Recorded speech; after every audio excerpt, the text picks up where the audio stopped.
Salom. Biz Gruziyadamiz. Ayni damda Batumida. 4+4 turi orqali Tbilisi hamda Batumiga keldik. Eng avvalo aytish kerak, Tbilisiga kelgan paytimiz 10-avgust edi. 10-dan hozir 19-ga qadar Gruziyada bo'lamiz. Biz zo'r payt keldik. Yana ozgina ertaroq kelganimizda yana ham zo'r bo'lardi. Yoki birinchi Batumiga kelish kerak, keyin Tbilisiga borish kerak, chunki Batumiga kelgan paytimiz havo biroz salqinladi. Dengizga faqatgina bir marta kirishga ulgurdik, chunki salqinlaganligi sababli sovuqroq ham to'lqin juda ham kuchli edi. Tbilisidan boshlaymiz. Xo'p, 10-kuni biz Tbilisiga keldik.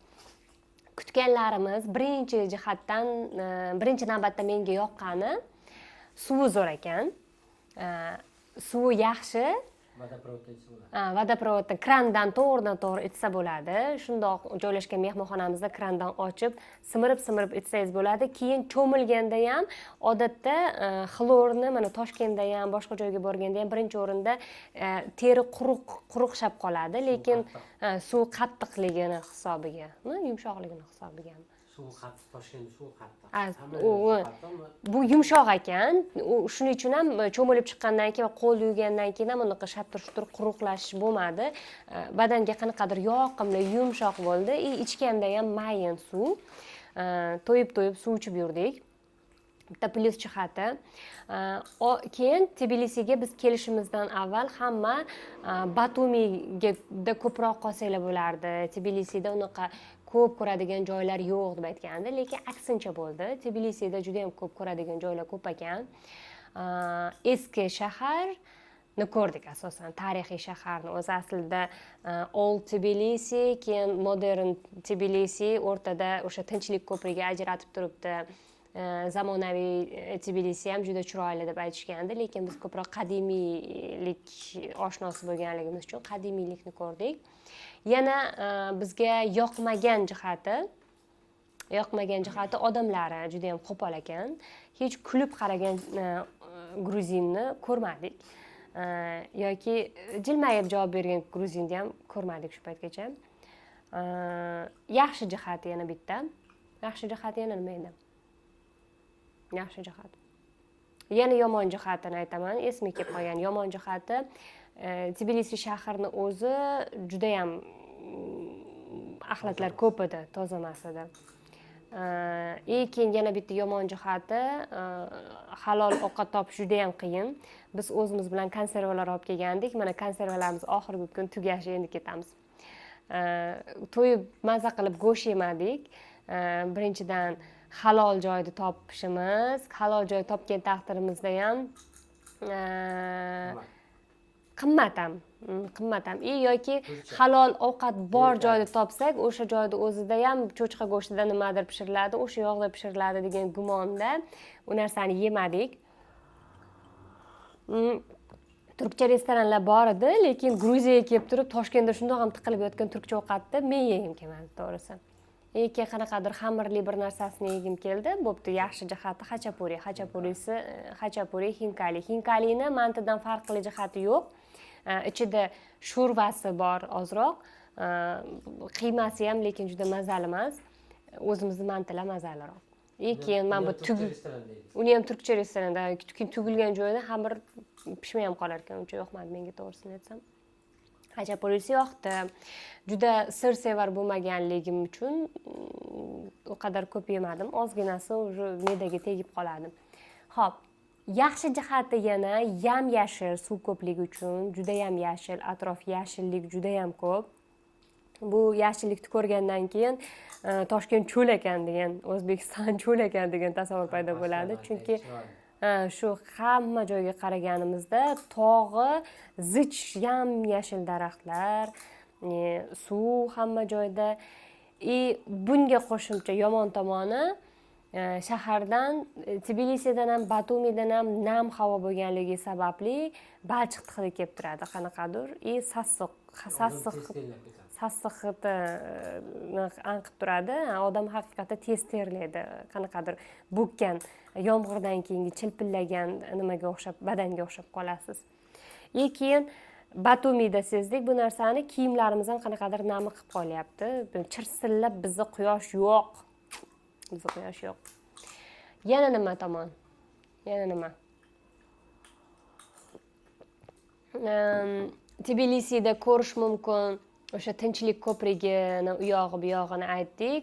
Keyin Tbilisida yana oltin gugurtli hammomlari bor ekan, biz tushmadik, vaqtimiz ham bo'lmadi, quntimiz ham bo'lmadi. Unaqa keyin kirdir degan anaqa gumonda borgimiz kelmadi. Undan ko'ra o'zingiz uyingizda hammom qilganingiz bemalol yaxshi. Shu kanatkalarda uchdik. Keyin funikulyurida bog'ga chiqdik. Bolalarni olib kelmaganimiz o'sha yerda afsuslandik biroz, chunki bolalar bor ekan. Parki zo'r ekan, bolalar maza qiladigan. Men hayotimda birinchi marta amerikanskiy gorkada uchdim. Hayotimda birinchisi. Endi qiziqib qoldim, balki yana Toshkentga borganda ucharman. Toshkentda uzunroq edi lekin. Bu 2 daqiqada tugadi, Toshkentda 3-4 daqiqa edi. U keyin qo'rqinchliroq unga nisbatan. Yana nima qiziq tomonim, esimizda qolgan tomonim. Metroda rosa yurdik. Metrosi rosa kir ekan. O'zimizni Toshkentda metrosi juda ham ozoda, juda ham chiroyli ham. Bu yerda juda ham xarob. U bor yo'g'i 2 ta yo'nalish bor. Keyin juda ham kir. Ham anaqa eski bir unaqa beradi. Tasavvur beradi. O'sha sovet paytidagi metro, lekin ta'mirlanmagan. Necha yillar ichida ta'mirlanmagan. Keyin bitta hayron qoldiradigan jihati, o'sha yer osti metroga tushish yo'lagi bozorga aylantirib tashlangan. Bozor bo'lganda ham ipodrom, O'rikzordagi bozor. Menimcha O'rikzordagi bozorga bormaganimga 1000 yillar bo'lib ketdi. U yerda ham chiroyli bo'lib ketgan bo'lsa kerak, hoynahoy. Baribir eng ozoda xalq ekanmiz, ko'proq ozodalikka biz e'tibor berar ekanmiz degan tasavvur uyg'ondi. Sentrda ham ko'p tashlandiq uylar. Tashlandiq uylar ko'p, tashlandiq joylar ko'p. Keyin bitta yana uylarida bitta o'ziga xos jihati, ayvonlar juda ham ko'p ekan. Shu balkonlar, ayvonlar bizda ayvonda, to'g'rimi? Bizda ravon deymiz, ravonliga o'xshagan yopiq balkonlar juda ham ko'p. Katta oldinga chiqarilgan balkonlar. Bu o'zi gruzinlarning madaniyati. U yerda qo'ni-qo'shnilar o'tirib asosan choy ichadigan joy bo'lgan. Endi hozir qanchalik bilmayman. Gruzinlar menimcha hozir qo'ni-qo'shnichilikka e'tibor beradigan qasi madaniyatidan chiqib ketgandir, chunki juda ham ko'p qismi yevropalashib ketgan. Odamlari juda ham chiroyli, haqiqatda qizlari juda ham chiroyli.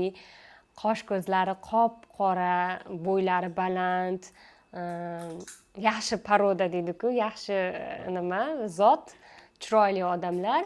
Lekin o'sha yevropalashganligi sababli juda ham ochiq-sochiq, bemalol, xotirjam, xohlagandek, emin-erkin yuribdi. Ichkiyimsiz. O'sha. Keyin xohlagan paytida ichib, gruzinlarda vino, endi Gruziya o'zi vino ishlab chiqaradigan, hamma yaxshi biladi. Vino shunaqangi odatga aylangan ekanki, har kuni xuddi biz choy ichgandek ular vinoni ichib qo'ya qolar ekan.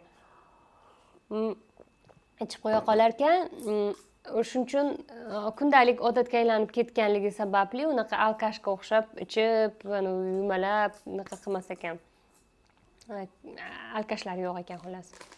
Yana nima aytadigan? Yandexda yurdik. Yandex bu yerda bemalol ekan. Faqat bizda viza karta bilan bizda ishlash juda ham qiyin bo'ldi. Menimcha u Yandexning o'zini muammosi. Lekin Bolt yaxshiroq ishlar ekan, Bolt qimmatroq ekan, tez ishlar ekan. Yandex yaxshiroq ekan. Просто Yandex menimcha xorijiy davlatlarda ishlash prinsipini yana bir ko'rib chiqsa bo'lardi. Yana nima? Keyin Batumiga keldik. Tbilisi tugadi.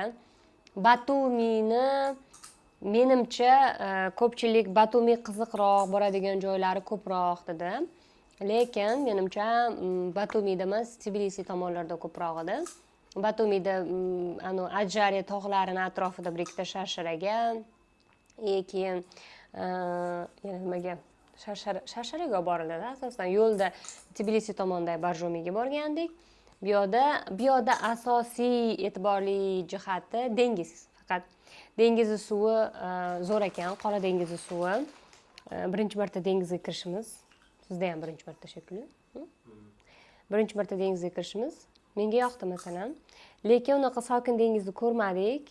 Ozroq shundoq kirib chiqib, endi men asosan kirib chiqdim. Siz maza qilib cho'mildingiz. Shunaqa. Suvi juda ham sho'r. Suvi juda ham sho'r, lekin u ham baribir tanaga kerak. Nima shu o'qib boshladim. Tanaga kerak. Badan maza qilar ekan baribir. Dengiz suvdan keyin. Bu yerga Batumiga kelganda faqat shu sohili toshli, o'zlari oyoq kiyim sotadi, rezinkali. O'sha kiyim, oyoq kiyimni kiyib olish kerak. Unaqa menga o'xshab rezinka olmanglar, tapchka olmanglar. Tapchka emas, nima deyiladi? Nima deyiladi? Dengiz olib chiqib ketdi meni. Qip-qizil chiroylikgina. Nima edi? Nima deylardi shu narsa? Oyoq. Yo'q, tapchka Sandallik emas-da u. Suv bilan narsa olish kerak. Короче, o'zlari sotadi, faqat shu yerdan olgan ma'qul, boshqa joyda sotmaydi. Boshqa joyda sotmaydi, unaqa narsa yo'q baribir. Shu yerdan olinadi. Toshli bo'lganligi uchun oyoqqa juda ham botadi. Bemalol suz olmaysizlar, shuni olinglar albatta. Lekin menga dugona maslahat berganda, SPF'larni ham yaxshilab qarab, dengiz suviga chidamli, quyoshiga chidamli, aynan Batumi uchun deganini olganligini. Lekin biz unaqa quyoshni ko'rmadik. Seganda уже quyosh yo'q.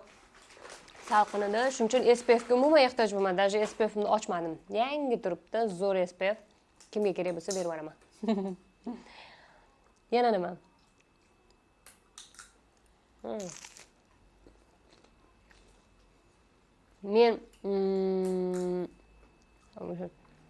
Men telekanal uchun bir ikkita lavha tayyorladim. Lavhaga stand-uplar oldim, aniqrog'i. Sizda rosa nima qildim? Joningizga tegdim. Operatorim yaxshi olib berdi. Endi uni montaj jarayonlarida ko'ramiz. Bu yerda kadrlar oldim.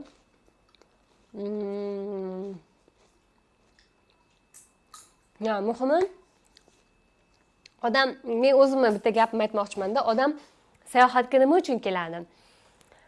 Chegaralarni buzish uchun-da. Masalan, baliq akvariumda yashaydigan baliq dunyoni faqat akvarium deb ko'radi-da. Okean borligini bilmaydi u. Biz ham masalan Toshkentda yashayapsizmi? Mana bolacha tug'ilsa, xaritani, geografiyani bilmasa, atrof, dunyo faqat Toshkent deb o'ylaydi. U Samarqandga chiqmagan, Buxoroga chiqmagan. Xaritadan ko'rgan boshqa, tashqariga kelib, o'sha joyga borib turib, bu yoqdan qaragan umuman boshqa-da. U chegaralarni buzadi sayohat. Odamlarning miyasidagi chegaralarni ham buzadi. Lekin bitta narsa bor ekan, men internetda o'qidim.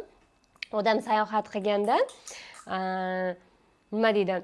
Yangi dunyoda chegaralarni buzishiga yana bir sabab, u odamlar meni tanimaydigan odamlar davrasidaman deb bemalol harakatlanadi. Masalan, o'zini ichiga yashirib qo'ygan his-tuyg'ulari bor, hissiyotlarini ifodalay olmaydigan, nima deydi, o'ziga kendini kapanan deydi, zamknuti odamlar bo'ladi, unaqa odamovi.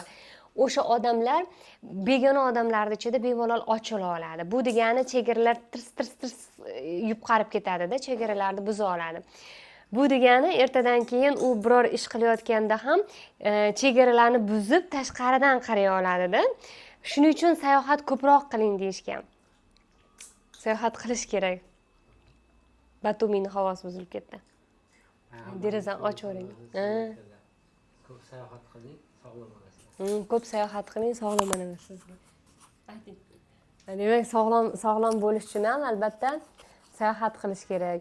Keyin odamlarni o'rganish uchun ham, nima deydi, ko'p yangi bilimlarni olish uchun ham albatta sayohat qilish kerak.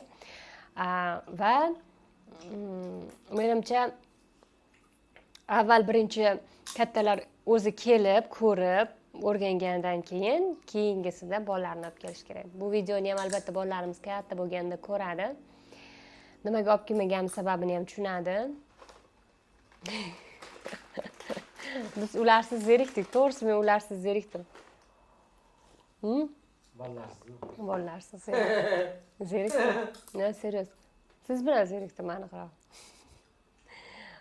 Sayohatga keyin o'zingiz bilan bir valnada, bir to'lqinda bo'lgan odam bilan chiqish kerak. Mazza qiladi odam. Ketdik, davay, raqsga tushamiz. Davay, deb raqsga tushadigan. Ketdik, dengizga kiramiz. Ketdik, shopping qilamiz. Ketdik deydigan odam bilan kelish kerak sayohatga. Shuni unutmanglar.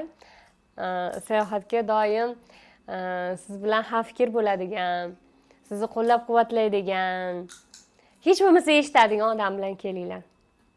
Afsuslanmasa men bilan keling. Afsuslanmasman lekin. Afsuslanmasman. Har holda o'rgandim. Balki nimadirlar mendan xato o'tayotgandir. Shuni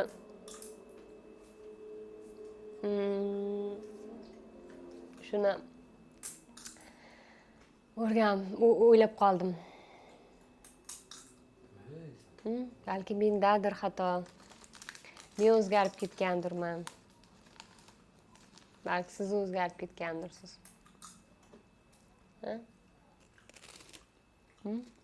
Nima bo'laysiz?